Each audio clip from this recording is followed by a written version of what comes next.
Selamat hari Minggu adik-adik. Berjumpa lagi untuk minggu ini yang untuk liturgusnya kakak sendiri. Dan yang membawa khotbah kita hari ini ada kakak Kelvin. Nah adik-adik yang kemarin rindu dengan kakak Tere, hari ini sudah boleh bergabung kembali. Puji Tuhan sudah sehat, tinggal Abang Lomo ya yang belum. Semoga minggu berikutnya Abang Lomo bisa bersama dengan kita lagi ya.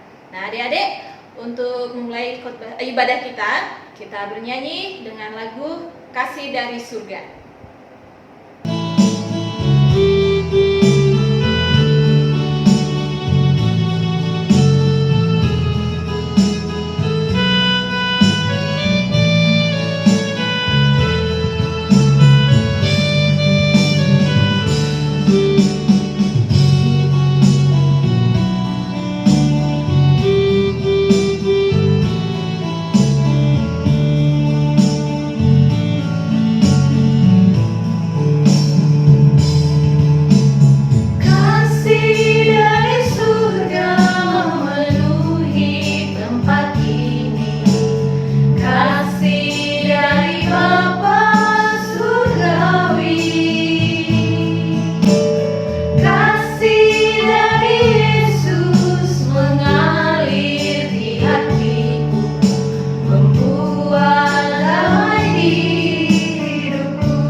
Boleh Tuhan menjadi kesembuhan buat mereka. Di atas segalanya itu Bapa, ampunilah segala salah dan dosa kami, agar kami layak menerima setiap berkat yang Tuhan berikan kepada kami. Hanya di dalam nama Anak-Mu Tuhan Yesus Kristus kami berdoa dan mengucap syukur. Amin. Adik-adik, kita bernyanyi kembali dengan judul lagu Jangan Lelah.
8 ayat 9b.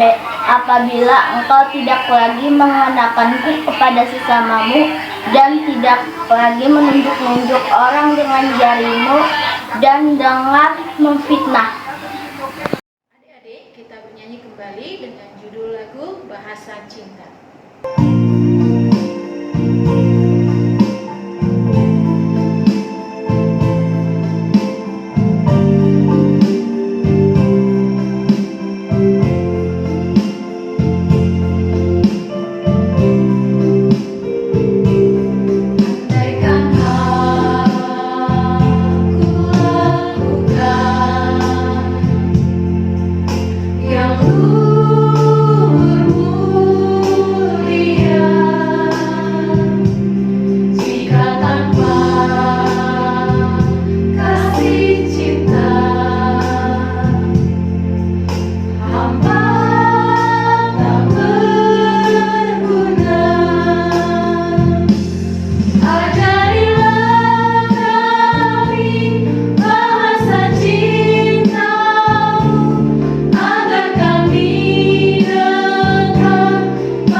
Allah Bapa yang bertata di kerajaan surga, terima kasih Tuhan atas pernyataan kepada kami.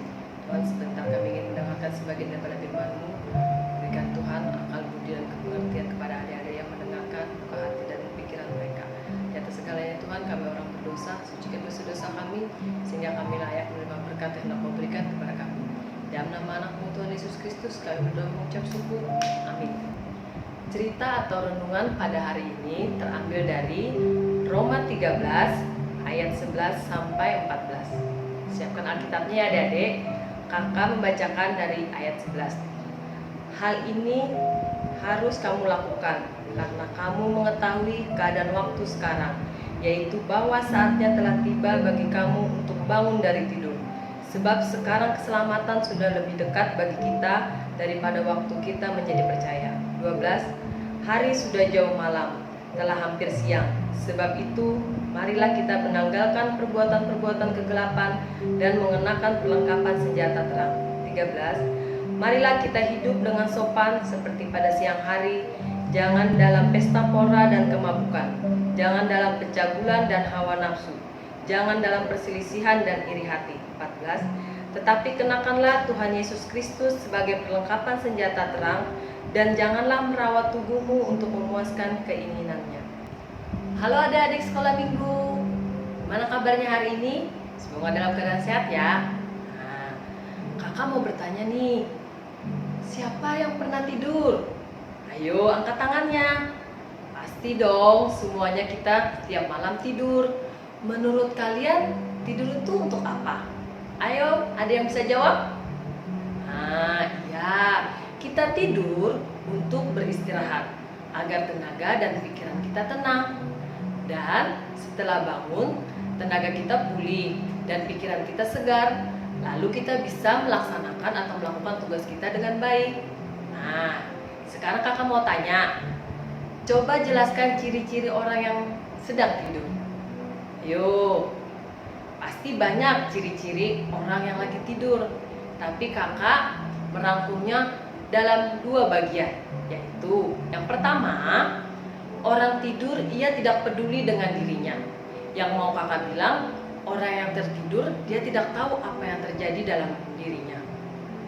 Bisa jadi orang tertidur itu mulutnya menganga, sampai lalat atau nyamuk bisa masuk ke dalam mulutnya. Ayo, ada yang seperti itu? Nah, yang kedua, orang tidur ia tidak peduli dengan orang lain. Apakah ngoroknya mengganggu, apakah ilernya mengganggu, apakah ada orang yang teriak minta tolong, ia tidak peduli dengan keadaan yang ada di sekitarnya. Ada yang seperti itu adik-adik? Nah, paling tidak 2 bagian inilah yang bisa kakak rangkum dari ciri-ciri bagaimana seseorang tertidur secara jasmani. Secara jasmani ya adik-adik. Tapi kakak hari ini mau bercerita tentang tidur secara rohani. Orang yang tidur secara rohani, ciri-cirinya hampir sama dengan tidur secara jasmani. Ciri-cirinya sebagai berikut. 1, ia tidak peduli dengan dirinya sendiri. Apakah sikap dan perbuatannya akan merusak citra dirinya? Ia tidak peduli. Apakah ucapannya merugikan atau mencelakakan dirinya sendiri? Dia tidak peduli. Misalnya nih, kakak beri contoh, berbicara tidak sopan, main game dengan terus-menerus tidak mengenal waktu, merokok. Nah, berarti merugikan diri sendiri kan, Dek? Nah, yang kedua, ia tidak peduli dengan orang lain atau dengan keadaan sekitar. Apakah perilakunya menyebalkan? Misalnya, berbuat usil kepada temannya. Yo, siapa yang pernah berbuat usil kepada temannya? Pasti ada yang berbuat usil kepada temannya. Atau kebut-kebutan di jalan yang membahayakan dirinya dan orang lain. Atau kalau di gereja, ngobrol terus, mengganggu teman, sehingga temannya yang ingin beribadah terganggu. Nah, dia tidak peduli adik-adik masalah itu. Yang penting dia mempedulikan dirinya sendiri. Nah, begitulah adanya tidur jasmani dan tidur rohani. Kalau tidur jasmani itu baik. Justru kalau tidur rohani sifatnya merusak. Tidur jasmani kita lakukan, tapi kalau tidur rohani harus kita hindari. Nah, oleh karena itu, firman Tuhan saat ini mau mengajak kita untuk bangun dari apa yang dinamakan dengan tidur rohani. Sekarang kakak mau tanya, dari 2 ciri-ciri tidur rohani tadi yang kakak sebutkan, baik apa tidak? Nah, tidak ada yang baik. Tidur rohani itu membahayakan diri kita, membahayakan diri orang lain. Nah, Tuhan mau kita harus berbuat baik kepada diri kita sendiri, begitu juga kepada orang lain. Oleh karenanya, firman Tuhan saat ini mengajak kita menanggalkan perbuatan tidur rohani dan segera bangun untuk melakukan perbuatan-perbuatan baik dan berguna. Misalkan, kalau main game berlebihan itu merusak dirimu. merusak hubunganmu dengan orang lain, maka sekarang bangunlah dari tidurmu itu. Tinggalkanlah itu, lakukanlah perbuatan yang baik. Kalau berbicara tidak sopan, itu tidak baik bagimu. Begitu juga tidak baik bagi orang lain.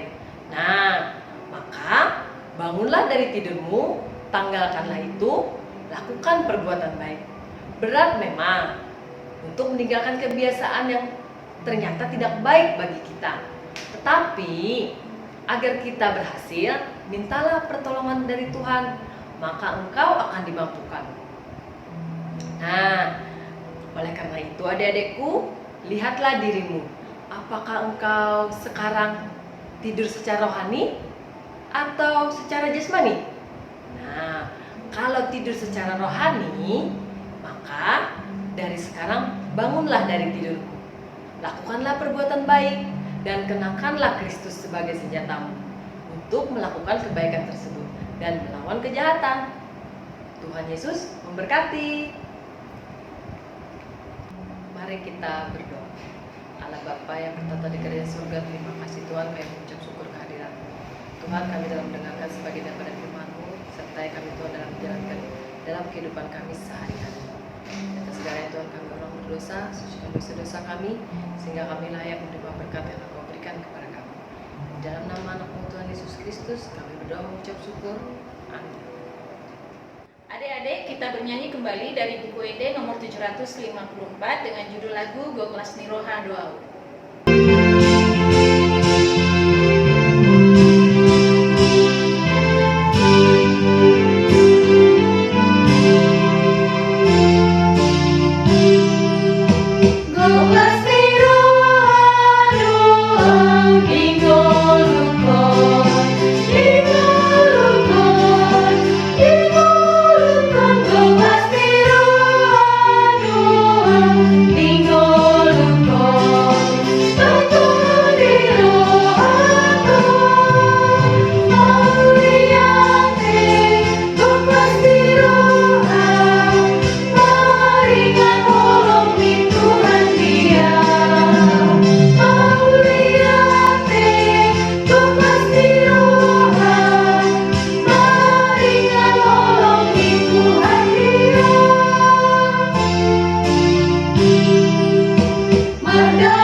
dikuduskanlah namamu, datanglah kerajaan-Mu, jadilah kehendak-Mu di bumi seperti di surga. Berikanlah kami pada hari ini makanan kami yang secukupnya, dan ampunilah kami akan kesalahan kami, seperti kami juga mengampuni orang yang bersalah kepada kami. Dan janganlah membawa kami ke dalam pencobaan, tetapi lepaskanlah kami daripada yang jahat. Karena Engkau yang punya kerajaan, dan kuasa, dan kemuliaan sampai selama-lamanya.